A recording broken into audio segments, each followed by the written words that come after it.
A lot has changed in fantasy football, guys. Just about 3 years ago, second year wide receivers were like the cheat code. All the biggest fantasy guys, the fantasy sharps, knew that if you were to draft second year wide receivers, highest chance of breakout, highest chance of popping off and just becoming alpha wide receivers, right? Things have changed, man. So back then, I was sucking lollipops, man. I was fucking drafting QBs in the first round. I was trash, man. I didn't know shit. So I didn't know about this strategy. I didn't know that second year wide receivers were like the new hotness, right? So, I'm trying to improve every year, man. I'm trying to get better at fantasy football, trying to learn the strategies that are relevant based on like ADPs and how people are drafting. And I want to share that with you guys, man. I want to share with you my approach, my findings. I follow so many fucking people on Twitter, dude. I'm crunching the numbers, I'm sharing stuff, I'm bookmarking stuff. I'm seeing if I can create like an ultimate rankings or an ultimate draft strategy from all the different pieces of information. So I want to start with Ryan Heath, man. Ryan Heath, I don't want to steal this guy's stuff, but every year he writes an article that's about second year wide receivers, man. He names it something else like second year wide receiver manifesto. And again, I don't want to steal his stuff, so I want to give him credit, dude. Go over there, check out the article. I'll link it down below. Give him a follow on Twitter too. He's one of the best follows. He's just like a data nerd and he's into fantasy football. It's the perfect fucking combo. But I did want to share this excerpt from his most recent article from this year. So he said, for the last couple of years, you've had to pay an ADP premium above and beyond what a year two wide receiver's previous production would justify. So that's already the case for 2025, he says, according to Underdog's pre-best ball draft ADP. So he's saying that year two wide receivers used to be a significant edge, right? People would be targeting them in drafts, but it seems like they're overpriced right now and that they're not really worth the cost. And he also found, I'm going to sum this up as well. He also found that in the last 10 years or so, only 38% of second year wide receivers actually see a 2 point fantasy increase in points per game. So that's kind of like the metric that he's looking for. He wants to see like a significant jump, which 2 points in fantasy points per game seems to be about that level that he's looking for, right? So fuck, how do we now approach second year wide receivers? Like they're a little bit too expensive and only about 38% of them actually pop off, right? So he has this chart that he released recently on Twitter. I'll put it up right behind me here.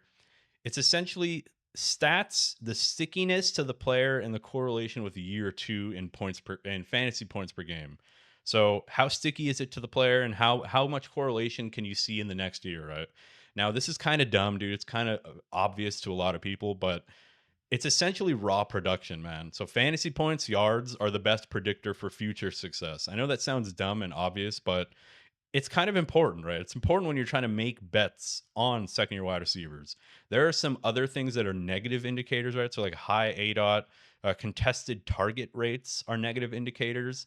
But for the most part, dude, pass production is kind of like the god stat. It's what we want to look for in these year two wide receivers, right? So we might honestly be overthinking a little bit. Like at the end of the day, context matters. Like, are you a ball knower? Do you watch tape? Do you just see the talent? Do you see context, new coaching staffs? There's so many fucking variables due to fantasy football. It's hard to fucking, and then there's our bias, right? Like we also have our own bias on like players that might have hurt us in the past. So, for example, I generally stay away from like, back on Tom Brady teams, I would always stay away from Patriots wide receivers. I would always stay away from Chiefs wide receivers when Pat Mahomes came into town. That's just me, right? That's my bias. So Xavier Worthy, stay around for this video. I'm gonna put them into tiers. So how do we now create a list of dudes? How do we create some buckets of dudes that were safe to draft? Maybe we want to stay away from. Maybe they're a little bit too risky. So we're gonna hop into this video, and I have a couple of categories, man. So I'm gonna start the first category with elite and worth the cost. And in this category, we're not going to spend too much time on it. It's occupied by our boys, Malik Neighbors, Brian Thomas Jr., and Lad McConkey. This is pretty uniform throughout the whole industry. Most fantasy analysts have these three dudes kind of at the top of the year two wide receiver tier, whatever you want to call it, category. Now, Malik Neighbors, man, top tier athlete, absolutely dynamic. He's great against man. He's great against zone. He can get up and win, jump balls. We saw it a couple times last season. He had one of the most historic rookie seasons, man. Wide receiver 7 overall in points per game, dude. So 14.6 points per game.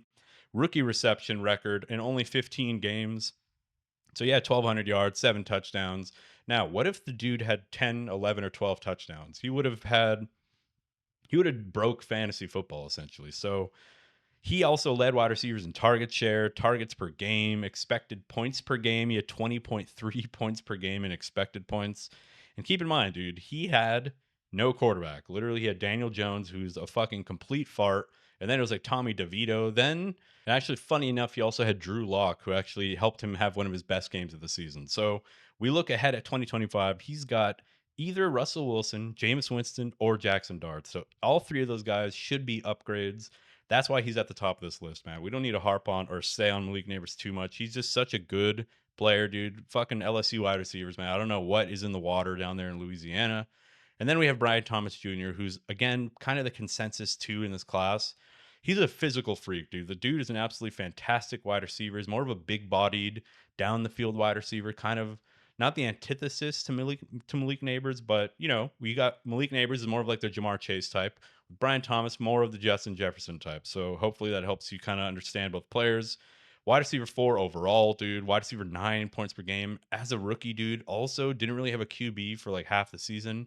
Actually, to be fair, Mac Jones was actually an upgrade for Brian Thomas Jr. over Trevor Lawrence. Now, I'm not saying it's because Mac Jones is better. It could just be that Brian Thomas was, you know, just getting better throughout the season, right? He was getting more experience. The team really didn't have much to play for, so they were just kind of gunslinging. Mac Jones was like, "Fuck it, dude.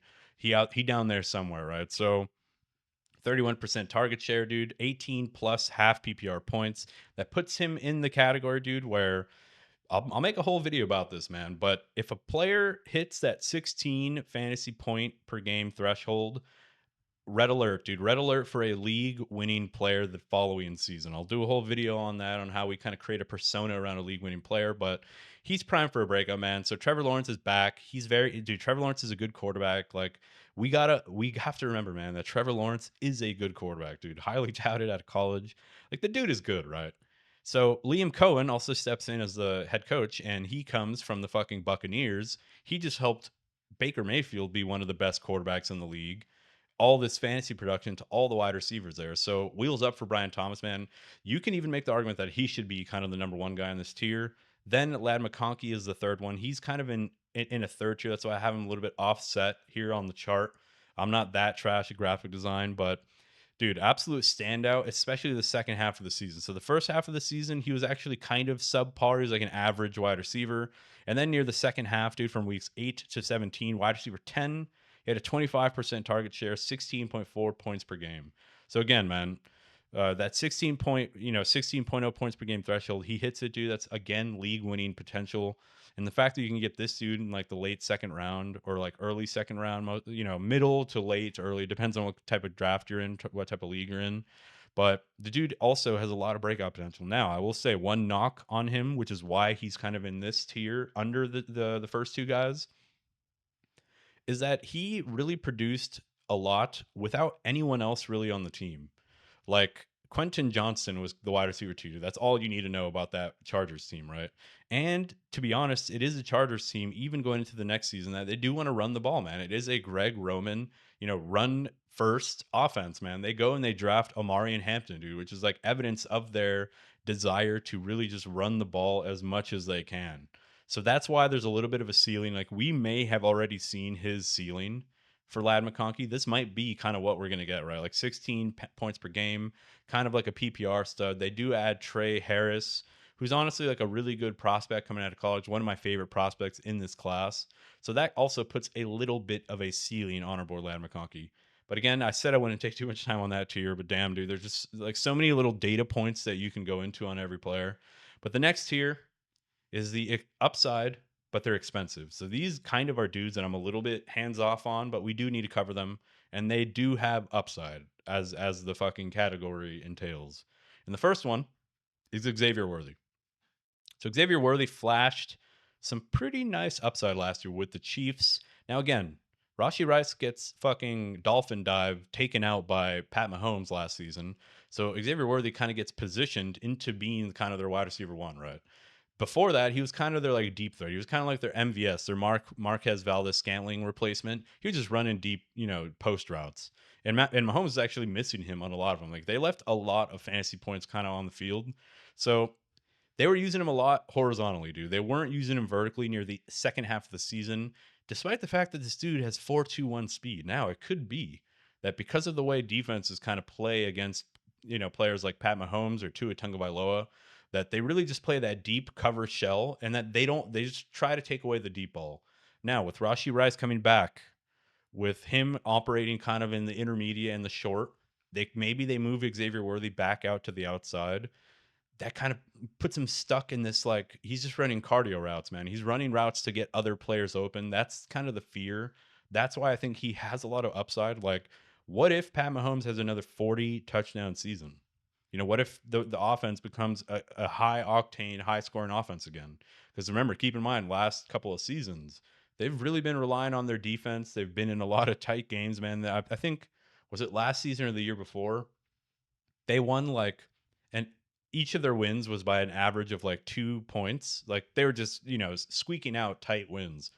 So that's kind of the fear, right? I think there's a lot of variance, dude. He has a lot of spike potential. Maybe if you're in like a best ball league, he's somebody that is a decent little click, right? Because he can bring a lot of like random variant pop off games, right? So that's why I have him in this like expensive, but there's a lot of upside, man. But it's just at his current value, or his current, I don't want to fucking age this video or put an expiration date and say that he's going in the 4th round or 5th round, but he's going kind of in that, like RB dead zone range, from like anywhere from rounds 4 to 6, sometimes round 7. You'll see Xavier Worthy still on the board. But that brings us to the next player, which is Roma Odunze. Now, this man is a tough one, dude. This is someone that I kind of wanted to fade completely, but he flashed some elite traits, man. He's fluid, he's tough, he's physical, he's a big bodied wide receiver. He failed to really create a lot of chemistry with Caleb Williams last year, and that could be attributed to so many things, bro. Again, each of these players I can go so deep, but fucking dog shit O-line, dude. DeAndre Swift, who can't find a window if it fucking slapped him in his face. The fucking coaching staff was dog shit, dude.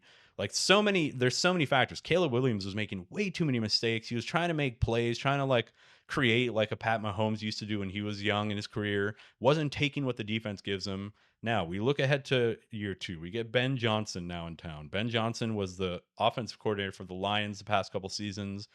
Ben Johnson is widely known or widely attributed to be kind of the source of their powers, right? Of the Lions' powers. Like, the reason their offense became so good was because of Ben Johnson. That's what a lot of people think. Now, I disagree. They have a fuck ton of talent on that offense, but you need a good coaching staff to kind of activate and unlock all that talent, right? That's just my opinion. I don't know. Let me know what you guys think about, how fucking vital coaches are to, the success of an offense. I don't know. I'm super curious about that. So I think that the Bears could just take a huge step forward, right? Caleb Williams, better decision making, better O line. They've already fucking invested a lot of money into their O line, right? Keenan Allen, or like the fucking corpse of fat Keenan Allen, is now gone. Now maybe they put a little bit more focus on Roma Odunze, right? They do bring in Luther Burden. They bring in fucking Colston Loveland. They bring in a nice little bevy of pass catchers, right? And then obviously you still have like your tertiary pieces. Fucking DJ Moore is still there. Let's not forget that. Like, he's still projected by Vegas to he's hovering around like 950 yards, dude. So let's not forget about DJ Moore, right? So a lot of options. He showed a lot of potential. He was highly drafted. He was a big name coming out of college. So there's a lot of upside here, right? But it's just, dude, he's also very expensive. He's being drafted with the expectation that he is going to have like a big year 2 turnaround. So at the moment, he's a little bit expensive. There's just a lot of variance in his outcomes, and that's why I'm a little bit worried about Roma Dunze.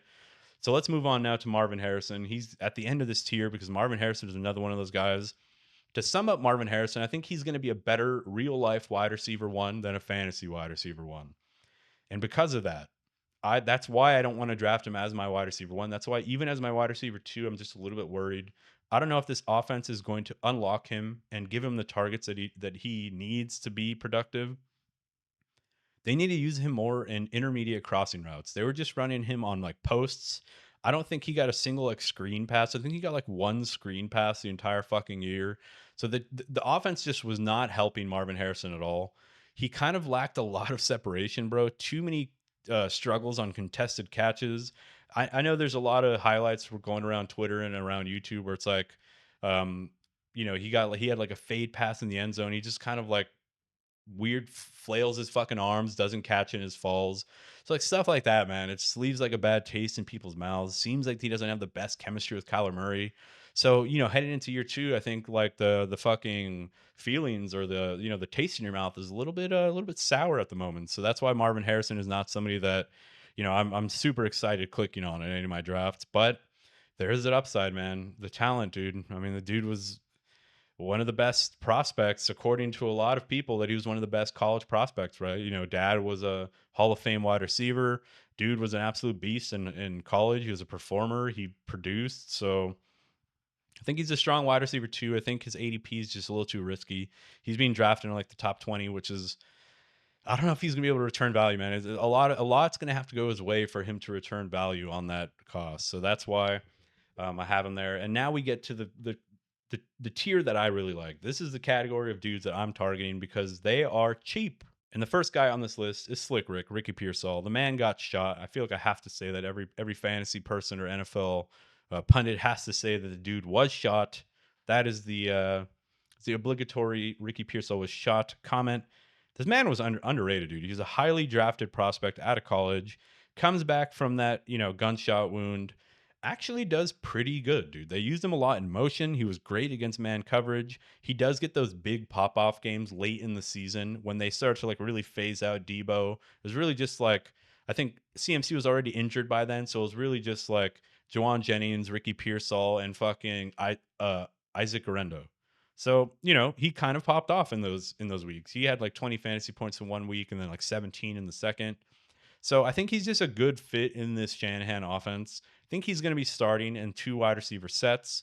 And the fact is, you can get him super late, right? You can get him in like the 10th round in a lot of drafts. So if you're going to make a bet on this 49ers team and you want to get a piece of this offense, which they're expected to have the easiest strength of schedule the entire season, Ricky Pearsall is a nice little pick, somebody that I really liked. It's just the value is there, right?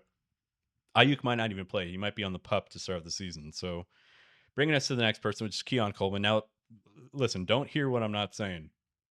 Keon Coleman is a very concerning player. The dude is kind of trash. Like he's on the border of being trash and being like, a tertiary piece in the NFL for like another couple seasons. So the dude was just horrible, dude. Matt Harmon, I'm gonna put up his reception perception behind me. Red charts all around. The dude was bad in pretty much every single route. He can't create separation. He can't like win in contested catches. It's horrible, dude. It's the worst combination you want for a player where he can't separate and he can't win contested catches. Like I don't know what the upside is. Now, the reason I have him in this value town, fuck, dude, should I move him down on on the fly, dude? Improv move him down. The reason I have him here in the value town is that he, like Ricky Pearsall, is just going so damn late. Now, while Ricky Pearsall has the intangibles and the actual talent, Keon Coleman has the opportunity, right? There's no one else really on the team. I know they bring in Elijah Mitchell, who, bro, there's a chance Elijah Mitchell fucking beats him out of this job by the end of the season. But for now, Keon Coleman should be a starting wide receiver. He should play in 2 wide receiver sets alongside Khalil Shakir.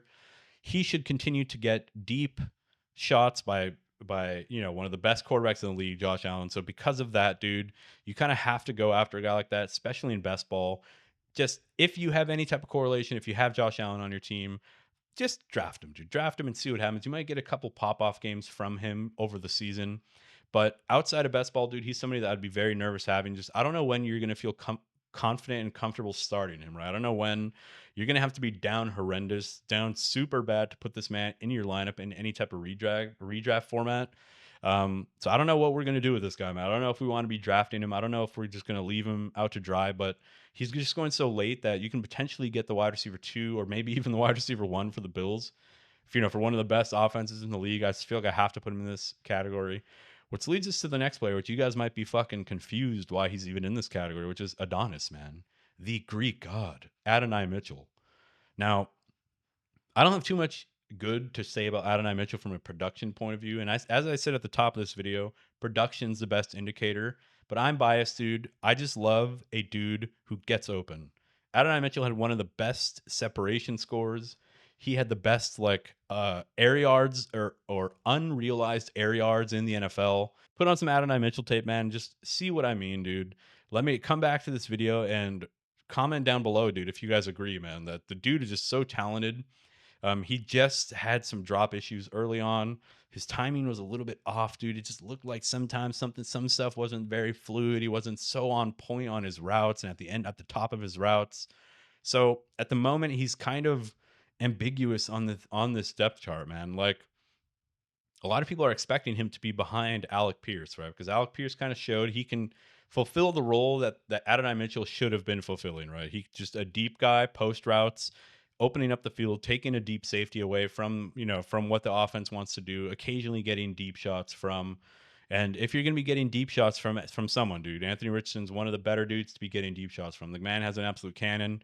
So he's again another good depth chart guy. He's just going so ridiculously late. You can probably not even draft him and pick him up off of waivers after your draft. He's absolutely free. He's got the talent, and the depth chart ahead of him is not that crazy, right? It's Josh Downs. Michael Pittman is kind of just like a possession receiver. Now, don't get me wrong, I love Josh Downs, but I think there's some space, right? I think, especially in best ball, if you're struggling at wide receiver, you're really looking for someone late. Maybe you fucking neglected the wide receiver position. Give Adonai Mitchell a shot, man. See what happens, dude. Could be complete dog shit. He doesn't even play, but that's why we're never lucky here, right? Like we know ball, we just never get lucky, and things don't ever go our ways. So, and then the next category is low chance. So these are dudes where maybe they've done some stuff in the past, maybe they were highly drafted, maybe their depth chart is a little bit open. They got a low chance of something happening. So you can take a shot if you want, but I don't expect much to be happening. We're going to breeze through these guys, man. So Xavier Legette, Xavier Legette just has the profile of a bust wide receiver. He's the Terrace Marshall. He's big. He's not very fluid, but he's fast, right? He's just big and fast. Think of like DK Metcalf, right? So DK Metcalf, that profile usually doesn't work. It just worked for DK Metcalf. Roman Wilson, otherwise known as Small Head, because I don't know why this fucking picture that I found, he has such a tiny head. Um, yeah, man, he just really didn't do much in his rookie season, despite kind of having an empty wide receiver room. So I don't expect him to really do much again this season. It's just, he didn't show us anything, man. I don't have any confidence that he can actually turn it around. Jordan Whittington's another one, dude. Low chance, but if things go his way, he could find himself in a starting role. He's a fantastic run blocking wide receiver for the Rams, but he's obviously behind Puka Nacua and Devontae Adams. Now, here's the thing: Devontae Adams is a little bit older. Puka Nacua, very physical wide receiver. Both have a little bit higher injury risk, which means if you just throw Jordan Whittington at the end of your bench, maybe in best ball or even in redraft, I don't know if I would actually draft him in redraft. To be honest, it's kind of a waste of a pick. You can probably just pick him up off waivers, but he's somebody that can find himself in a full-time starting wide receiver role. He showed us a little bit of upside last season when he did start in place of Cooper Kupp and Puka, and he was actually pretty good, man. There were a couple games where he was getting like 8, 9 targets, and he was actually doing really well with them. So that's why I have him here. Jalen McMillan. Unfortunately, the dude was an absolute stud second half of last season when really the team didn't really have anyone else. Dude, at one point fucking last year, man, people were saying that Sterling Shepard was going to be the best player on the Bucks in the wide receiver room. Ended up being Jalen McMillan. He had like 20 fantasy points. He was averaging like 20 fantasy points in the fantasy playoffs. If you had him and you were playing him, you probably won your championship. But unfortunately, Emeka Egbuka is now in town. Look, he could do something. He's just a very speedy, nice, fast wide receiver, especially early in the season when Chris Godwin might not be himself. They might be kind of limiting his touches. Maybe they need McMillan as that field stretcher and as the field stretcher on this Bucks offense, man. That could yield some nice production for us. And then there's Jalen Polk to end this list or to end this category. Jalen Polk, man, I think it was Michael Penix that made him relevant in college. The dude just was super bad, man. There was one week where he like drops a touchdown, a game-winning touchdown pass. So, and we could have been singing a different tune about Jalen Polk, right? If that maybe gets his season going, maybe that gets him a little bit more confident. But unfortunately, he had major drop issues, man. He's not very explosive. He's not very fast. And, I just think if he didn't do much last season, how's he going to do anything now that Diggs and Kyle Williams much more explosive? Or, Diggs isn't explosive, but he's a veteran. So it's going to be tough for Jalen Polk to show us anything. And that leads us to the next category. It's called the Cam Akers category, man, because fuck Cam Akers. These dudes are trash. I wouldn't be putting any of my faith in any of them. It's just not worth your time or your draft pick. And I'm gonna breeze through these. Javon Baker, again, dude. Like I said for the Patriots, Kyle Williams, Diggs, Polk. There's just too many names ahead of him. I don't expect him to actually do anything, which is unfortunate because I did draft him in some dynasty league. Luke McCaffrey had a lot of opportunity to be the slot receiver for the Commanders last season. He just never did anything. He was getting snaps. He just was not commanding any targets. That's not a good sign. Malachi Corley, this one's a little interesting. You know, it's Garrett Wilson, and then there's kind of an empty depth chart ahead of him. You got like Alan Lazar. You got fucking Tyler Conklin. I think there's like one more like free agent signing that they made. I can't remember exactly who it was, but you know, that could be some opportunity there for Malachi Corley. But for the most part, he didn't do anything right, so we can't have any faith in him. Troy Franklin as well, man. Just he's a situational depth piece, and you know, I don't know if he's going to emerge in this Denver Broncos team. And then the same thing with Jalen Coker. Look, the dream was alive for a little bit. It was a fun ride, man, but I don't think he becomes a real thing. He just has no draft capital, no trust. Hunter Renfro got fucking signed. Adam Thielen is still there. They obviously draft Ted McMillan, who should be the number one guy for them. So those are dudes that they're in the Cam Akers category. I didn't even want to get a picture of them. Like I don't even respect them enough to have a picture of them. That's the list, man. My mouth is dry as shit, dude. I hope you guys enjoyed this video. I hope you liked it. Let me know what you guys think, man. Let me know if you disagree or agree with any of these players, man. I'm trying to take a more, you know, statistical approach to this so that we have some good data, man, so that we know what we're doing and we have guys circled so that I can create a little draft guide for you guys as the season approaches where I have all of this info in there.